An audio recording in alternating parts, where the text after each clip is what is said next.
Well, good morning and welcome to the marathon.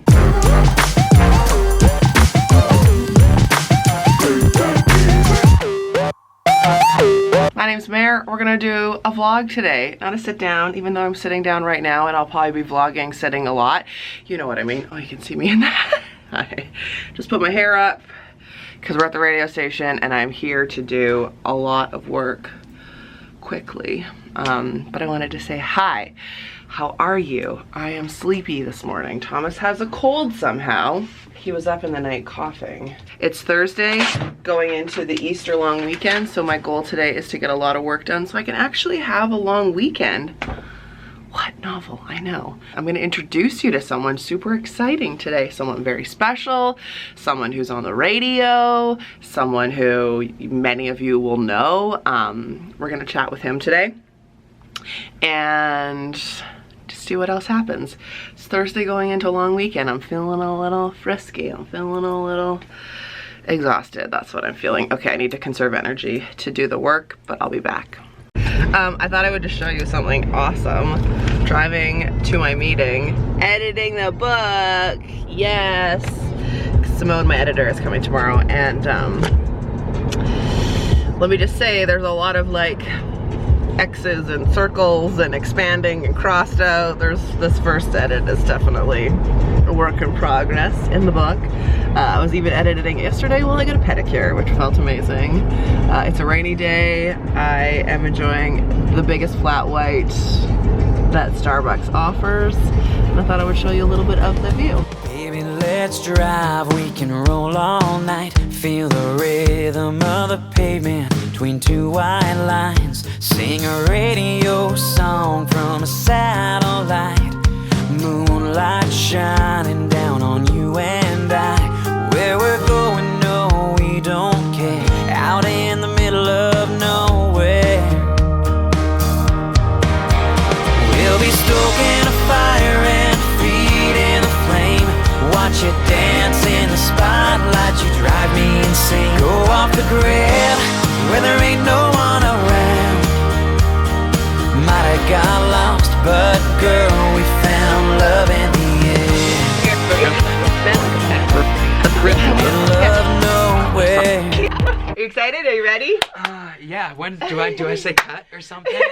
Action? Say whatever you want. This is my Edit YouTube all of channel. this. Yeah, totally. Okay, so I told you we were gonna meet someone super exciting today. It's Ben, everybody. Exciting, really? I did. I really got them ready for you. Yes. That's awesome. This is Ben Klick. Hello, everybody. Hello. Hello. He's like a great country singer.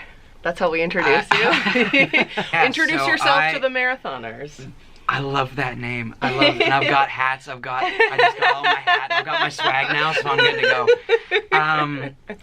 So like you guys, I'm an official marathoner now, so I'm super excited about that. But I'm a country music singer. I grew up listening to people like Shania Twain, kind of Brad Paisley, Keith Urban, and some folk backgrounds, classic rock backgrounds, Bryan Adams, Great Big Sea, all that kind of stuff. All the good Canadians. Exactly. Mm-hmm. And I mean, I've been playing since I was 4 from a guitar perspective. Seriously? Yeah. Wow. Did you have like a little baby guitar? Or like I did. Actual... I still have it to this day. Oh.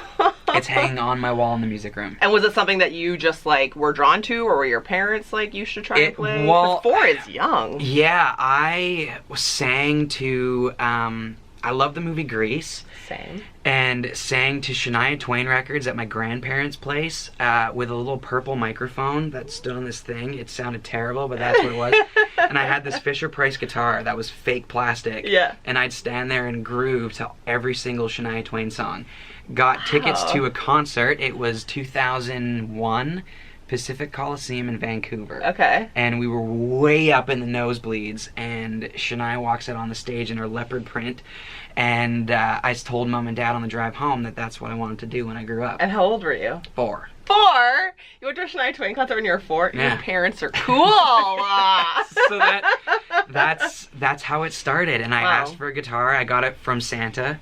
Good job, Santa. For Christmas, and I've never put it down. It's always been a part of me. Wow. And so you're local to the Okanagan, but then you're also you do have a place in Nashville? Do you have like a second home? It's like a second home to me. I stay with my producers. I also stay with friends down there, depending on the timing and everything like that.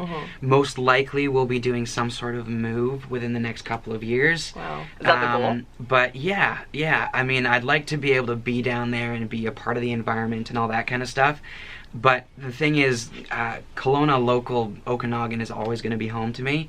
I was born in Vancouver, but I've done pretty much all of my growing up here. Oh, cool. Yeah. And so I've never been to Nashville. It's on my bucket list. How do you, for someone like me who's never been there, how do you like describe kind of the vibe or like what it's like to be there and be an artist and be writing? So it's basically the bowl of creativity. So so it was 2014 was my first trip. My dad and I went. Oh, wow.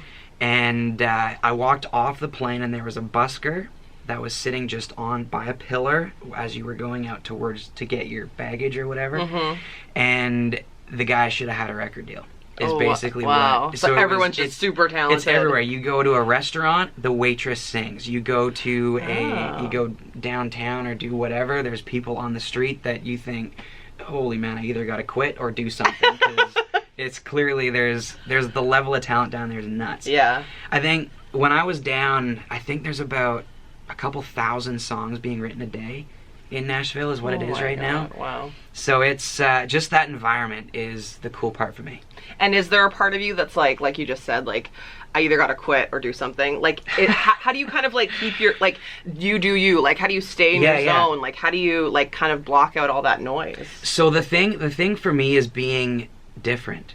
And one of the big things for the last, a lot of people don't know this, for the last 2 years I've been working with a life coach and a mental coach, which has been amazing. He's local here in town in Kelowna, works with like CEOs of companies, public figures, Olympic athletes is his big thing. But I was kind of the first country music artist on his list. And it was through him that really I've been working on just what makes me me, and how can I tell my story through what I do, through my medium being music and country music and songwriting and being a guitar player, that kind of stuff. So it's always been about trying to create something that's different, that is authentic to me, but can also be relatable to other people that listen to it or watch the shows. That's so interesting. So then was last year that your dad was diagnosed? Yeah, 2018. So last year, Ben's dad was diagnosed with MS, and we're going to talk about a fundraiser in a sec. But was that part of like, well, can you channel that through your music? Like, do you find that like therapeutic kind of? Yeah, so I mean, music to me has always been kind of that outlet in whatever sense it is. A lot of artists will say that, like, this is my outlet, it's all that kind of stuff. But it's like journaling, basically. Well, that's the thing. Right? It's extremely true. Yeah. So I write from whether it's other people's experiences, whether it's my own experiences, just whatever kind of comes to mind. And I find a lot of the stuff that I write now is very just open and heartfelt in a sense, and I'm nervous and scared to put it out there. Yeah. Which is almost the best part, is that little bit of uncomfortable. Yeah, internal like discomfort. I find that like that's with all of my stuff. I find like the hardest videos to post are the most vulnerable, but then those are the most rewarding. Yeah, totally. And the most exciting after, yeah. Okay, so on May 5th, there is Music Fest MS, which I'm really excited about. Are there still tickets available? Absolutely. Okay, good. I was like, if we're going to talk about it, it's yeah. No, still okay, so what's available. happening on the 5th? So the 5th, and this goes back to my dad, who was diagnosed in June, and I got a call from my mom, and they were both at the hospital. There's been a few things that happened with my dad beforehand that led into this hospital trip and all that kind of stuff. And I got this call that my dad was diagnosed with MS. I had no idea what it was at the time. And my little cousin's got type 1 diabetes. There's some other autoimmune diseases within the family, but MS was never really one of them until June. So I get this call, and I wanted to do something to help. I just didn't know what that was, or yeah, exactly. I wasn't sure what I was going to do. So I put a few kind of ideas together as to, well, I could throw up a set of speakers and go to a MS walk, a bike, or whatever to help kind of fundraise that. Yeah. I could use social media channels to kind of put the word out there and raise awareness that way. Or just go big. Or let's just like throw something to the wind and host a benefit concert. As you do. So I thought, oh, let's go with plan C. Never done anything like this in my life? No, never. No, I've never organized anything like this, which is the bizarre part. So I decided to put like, from events that I've played in the past, festivals, all those kind of things, and put the things that I loved about them into one show, basically. And yes, on May 5th, Kelowna Community Theatre. There's still tickets. Kelowna Tickets is helping me with all that kind of stuff. I'll link it. The community support has been insane. Yeah, there's lots of like silent auction and 50-50. Yeah. There's gonna be drinks there, right? Oh yeah, raffles. We're gonna do. Is it 19 plus? All No? ages. Oh, okay. Oh yeah, everybody. So even the VIP acoustic show that we're doing beforehand, Jess is coming in. Jess Moskalew. Yeah, by sorry, the Jess way. Moskalew is coming in the day No before. bakes, no bakes, just Jess. Sorry. I apologize. I'll tag her in this later. She'll be like, oh, excuse me. We're flying her in from Saskatchewan, her and her band. I think 9 people are coming in, which is nuts. And was she on board like right away when you asked? Yeah, she's got a personal connection through her father to MS as well. No way. Yeah, so that's why she was on board so quickly. I learned this. So it's literally the two of us. Oh, I didn't know that. With our dads. Oh my gosh. The connection to MS. So it'll be, yeah. Wow. Okay, so I'm gonna link the concert down below, tickets, Jess, right all there. of Ben's things, right here. And how is your dad? How's he doing? He's doing really well. There was a few weeks and months that he actually took off from work to kind of figure it out, because I mean, being diagnosed with something like that, we had to figure out as a family how we were going to adjust to it.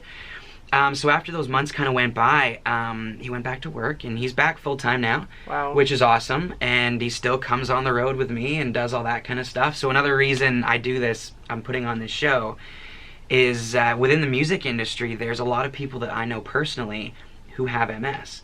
There was a guitar player last year who was going to be a part of the tour, but sent me a text about a week before we went on the road and said, hey man, I gotta back out. I'm like, what, is everything okay? And he's like, yeah, everything's fine. It's just I've got MS. I don't know if you know, but it affects my hands. And as a guitar player, you constantly need to be able to play. Yeah. And he didn't know whether one day he would have feeling in his hands or if he wouldn't. So he had to back out of the tour. So another reason I'm doing this is for my dad, but also for all these other music community people that have MS. It's almost 80,000 Canadians, which I didn't realize. Yeah. So I would say there's a good chance you know someone, or you know someone who knows someone that has MS, right? Mm-hmm. Wow. Okay, so all of the links are down below. Yeah. Anything else you'd like to say to the marathoners? You guys are awesome. I'm just gonna say. He's got the hat. He's good. I know. Where is that? Look at this. This wasn't even forced merch. Ben asked for that. Do all of you have this? Like, look at this thing. It's just so cool. Hey, you have socks with your face on them, so. Yeah, but people walk all over me. Like, I love this. Like, look at all of it. It's just so cool. Well, thanks, Ben. Thanks for hanging out today. Yeah, I'm going to be the MC on the 5th, too. Yeah. So come hang out with us. MC Mare. MCM. That's so cool. No. Cool. I said, Ben texted me, and I was like, I'll do it as long as there's no live auction. I'm happy to talk, but no, there's no live auction. I stopped there. Okay, thank you. I'll link him below. Yeah. Okay.